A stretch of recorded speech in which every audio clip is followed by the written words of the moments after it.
All right, we are going to start today with chapter 11, which is the last chapter that we're going to do this year. So this is our final chapter of the year, and it's on two kind of things that don't really seem to go together. So there will be a quiz and there will be a test, but they'll be separate. So usually the test covers the whole chapter.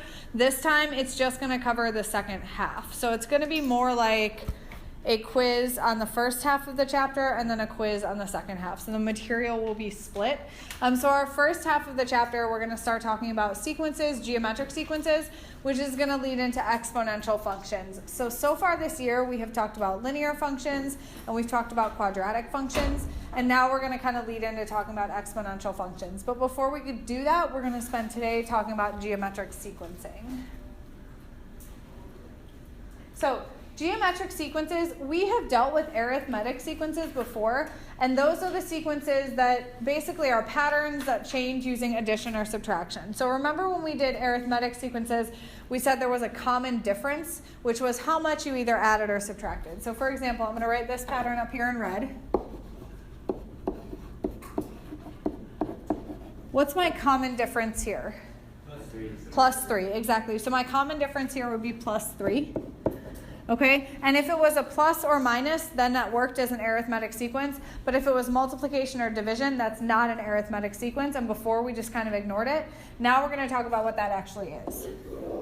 And that's called a geometric sequence. So a geometric sequence, instead of having a common difference, has a common ratio. And all that means is that the increase or decrease now happens by, I don't know why this says subtraction, it's multiplication or division. So that means the numbers are either going to get bigger or smaller at a much faster rate. So where arithmetic sequences happened at a constant rate, so plus 3, plus 3, plus 3, plus 3, a geometric sequence is still going to have a common ratio. So the pattern will be different, like times 3, times 3, times 3. But the number itself will increase or decrease at a much higher rate, which is sometimes how you can tell if it's arithmetic or geometric. So one of the things you'll need to figure out is which one it is. These are both geometric sequences. If I want to figure out the next 3 terms, what do I have to do first? Brendan, what do you think? Figure out what it's increasing by, which we call the common ratio. So I need to figure out my common ratio. Okay, so my common ratio here, the first thing you want to ask yourself is it multiplication or division? So how can you tell if it's multiplication or division? Rodrigo? If it's going up, then it must be multiplication. If it's going down, it would be division. Okay, so if it's going up here, which it is, right? I want to figure out by how much. So how much is this going up by? 3. By 3. So I'm multiplying by 3. So my common ratio is times 3. Okay, or times 3, however you want to write it. All right, so then what would I do to find my next 3 terms? Just multiply the last term by 3. So first I would do 27 times 3, which is what? 81. And then I would do 81 times 3, which is 243. And then I would do 243 times 3, which is 729. Good. And then that's all you have to do, because how many do they ask for? The next 3 terms. Okay? But you see what's happening with these numbers. They get huge at a very quick rate, right? So when you're doing these, where arithmetic sequences stayed kind of small and sort of constant, that's because they made what? If you were to graph an arithmetic sequence, what would it look like on a graph? It would look like a straight line. So we would call that a linear relationship. This geometric sequence is an exponential function. So does anybody have an idea what that might look like on a graph? What do you think? It looks more like a U, like a parabola. Looks more like a parabola because it's increasing at a much greater rate. So rather than just going up by 3, like up 3 over 1, up 3 over 1, whatever your slope is, it's going to go something like this, where you're going up, up, up, and then shooting up like that. Okay, so exponential functions look more like parabolas, right? And that's what we're going to be working with. Okay, what about b? Is b getting bigger or smaller? Smaller, so multiplication or division? Division. What am I dividing by? I'm dividing by -4. How come it's -4, or how do you know it's -4 and not +4? Because to get to a positive, you have to have 2. So what's happening here besides just the numbers changing? What else is happening? The 16 was negative, but then... So this was a negative, but this is a positive, and this one's a positive. So you know that your common ratio must be a negative. So I'm saying here I'm dividing by -4. So what would I do then here? What would I do to 1/4 to get my next one? You would divide by 4. I would divide it by -4. What if I took your calculator away? We have to change it to -1/4. Okay, so you have a couple options. When you're dividing by -4, you can either do that, or you can recognize that dividing by 4 is the same as multiplying by -1/4. What's the connection between these two? How did I get from here to -1/4? I flipped it. Okay, so dividing by anything is the same as multiplying by its reciprocal. Very good. Multiplying by the reciprocal. All right, so if I don't have a calculator, this is how I'm going to do it. So I'm going to do 1/4 times -1/4, which gives me what?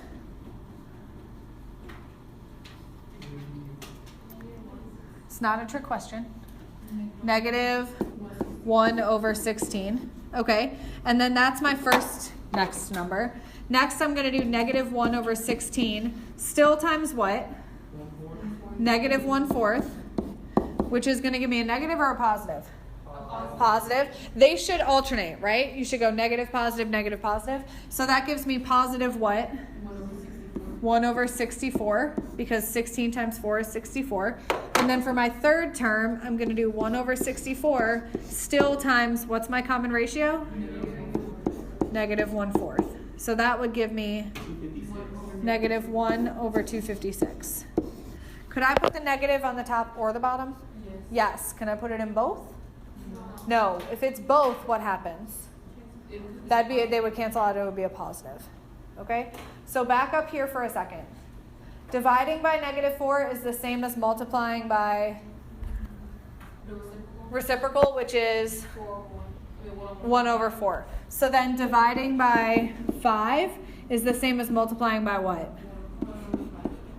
Dividing by 7 is the same as multiplying by 1/7. Okay? So when you want to do division, if you have a calculator and you would rather work in decimals, that's fine. But if you'd rather work in fractions, you can do it this way. All right? Either way is fine. Just be able to recognize the difference, because on your final or any multiple choice test, sometimes the answer choices are going to be in fractions. And if you have a long decimal and have no idea how to make it a fraction, what would you do? What would you do if you were stuck with a really long decimal and your answer choices were all in fractions? Cry. Maybe cry. But after you pulled yourself together, what do you think, Brendan? You can, I forgot what it was called. You can turn it into, you can do like the number, then put x10. Okay. And do like. You can do a couple different things. So you could say. Scientific notation. Okay, so you could do it in scientific notation. So let's say that, give me a decimal number, like an uncomfortable decimal number. 314. Okay, so I want to write this as a fraction because my answer choices on a multiple choice test are a fraction, but I have no idea how to do that. So does anyone have an idea how I could turn this into a fraction? What place value am I going to here? Put it over 1,000. Why 1,000? Because it's Tenths, hundredths, thousandths. So I would do 314 over 1,000. And then what would I have to do? Reduce? Yeah, so I'd need to simplify. Luckily, your calculators can do that for you. So you can reduce that on your calculator if you're in math print mode. Or what you can do is you can take all your fraction answers. Let's say it's like 1 over 25, 2 over 35, and 7 over 91. And you can just do that division and turn those into what? Decimals. So you can go either way. You can either take your answer choices and turn them into decimals, or turn your decimal into fractions. Just keep that in mind as you do standardized tests.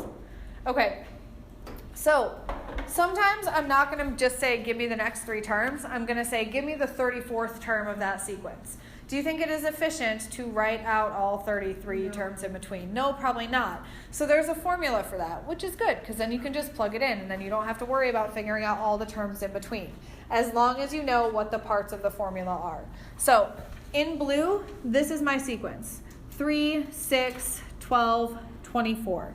So my A1 is my first term. So A1 just means the first term in your sequence.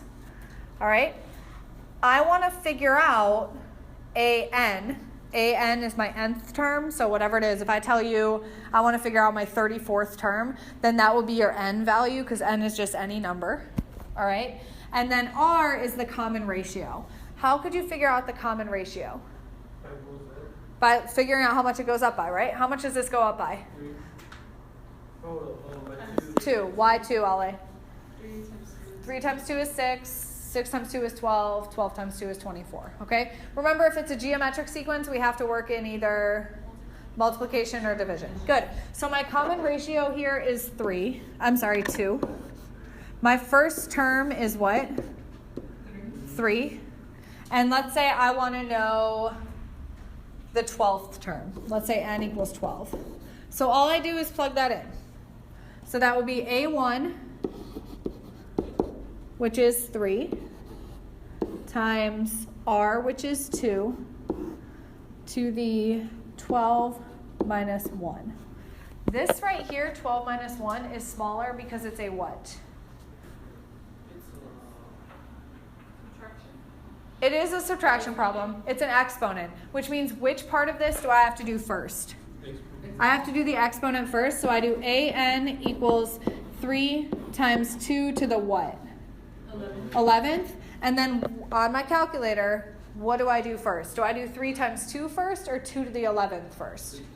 2 to the 11th first. So that's the biggest mistake people are going to make. They're going to do 3 times 2 and get 6. That's not right. You've got to do exponent first because in order of operations it comes first. So on your calculators, do 2 to the 11th power. And remember, if you need to raise anything to a power, the button is right here above that x squared. So the caret button looks like an up arrow. So go ahead and do 2 to the 11th. And then multiply that by what? 3. And then tell me what you get.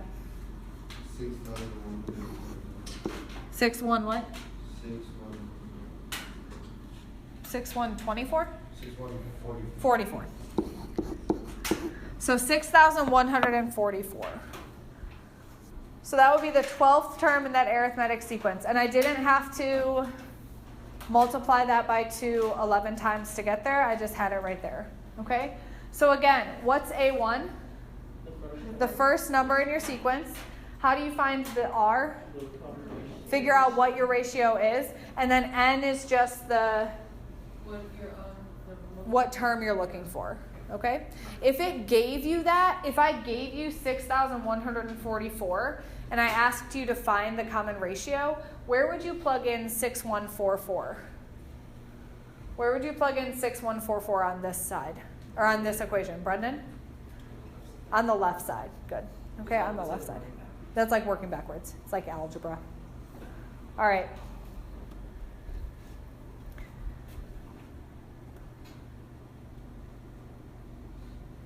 I'm going to skip these. I want you to just do some. But let's do this word problem together. So a bungee jumper jumps from a bridge. And the diagram shows the bungee jumper's height above the ground at the top of each bounce. Have you guys ever seen a bungee jump? Anyone do it? Or has anyone done it? Has anyone done it at like an amusement park?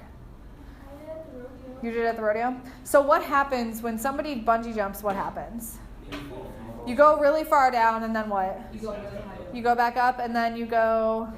Do you go the same height? No. Not quite as far every time, right? So every time you go down, when's the biggest fall? The first time is the biggest fall. When you jump off, that's the farthest you're going to fall. So this person, when they jumped, their first bounce was 200 feet, then they went 80 feet, and then they went 32 feet. And I want to know on the fifth bounce what's going to happen. So again, my formula is AN equals A1 R N minus 1. What are my variables here? What's my A1, what's my R, what's my N? It will be the first bounce. Yeah, so that would be 200. Okay. Then R will be like the difference. I need to figure out r, right? So I can figure out r. Okay, is there anything else I know? The second round. The n. The n is The fifth. 5. Why? Because you were trying to figure out how many switches. That's what I want to know, right? I want to know on my fifth bounce what's it's going to be. So how would I figure out this r? You divide it. Divide what? 205, probably. No. Like the You other definitely need to divide something with the 200. Oh, either 80 or. It's 80. Oh, 80. Why is it 80 divided by 200? Be like the second bounce. Because you're trying to figure out how you went from 200 to get to 80. So on your calculators, do 80 divided by 200.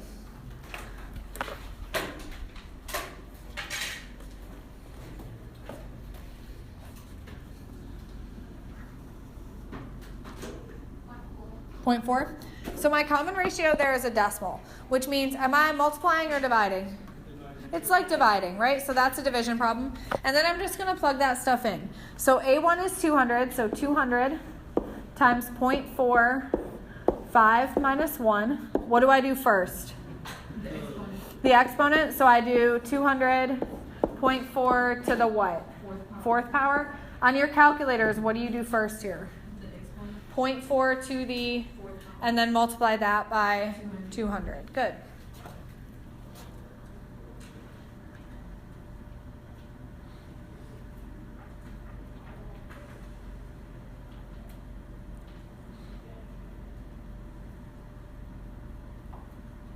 All right, what do you get when you do 0.4 to the fourth power? 0.0256. And then when you multiply that times 200, what do you get? 5.12. 5.12. So is that a big bounce or is that small? Small. Each of the bounces is getting smaller and smaller. Okay. All right. Go ahead and do these 8 at your boards. Hang on before you move. The first 4, you're just finding the next 3 terms. Some of those numbers are going to be really big. I understand that. Okay? And then for the next 4, you're plugging that into the formula. So I'm going to put the formula up here so you have it. So AN equals A1 times R, N minus 1. Remember, do your exponents first. Go.